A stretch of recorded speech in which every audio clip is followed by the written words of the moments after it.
सबसे पहले नजर डालते हैं अब तक की बुलेटिन की। हाफिजाबाद में मुनशियात स्मगलर गैंग गिरफ्तार। थाना सिटी हाफिजाबाद पुलिस की कार्रवाई। मुनशियात स्मगलिंग की बड़ी कोशिश नाकाम। खवातीन पर मुश्तमिल 3 रुकनी मुनशियात स्मगलर गैंग गिरफ्तार। लाखों रुपए मालियत की 9.5 किलो अफ्यून बरामद। गिरफ्तार मुनशियात स्मगलर गैंग के खिलाफ मुकदमा दर्ज कर लिए गए।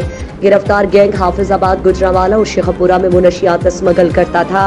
गिरफ्तार मुनशियात स्मगलर गैंग से सप्लायर्स और सहूलतकारों से मुतालिक तफ्तीश का आगाज कर दिया गया। गिरफ्तार गैंग पहले भी मुअज़्ज़ज़ अदालत की तरफ से सजा याफ्ता है और मुनशियात स्मगलिंग का मकरू धंधा करता था। जिला हाफिजाबाद को मुनशियात के नासूरों से पाक करेंगे DPO अनवर सईद किंगरा। लाइफ एक हसीन बैलेंस है, देखे अनदेखे के बीच में।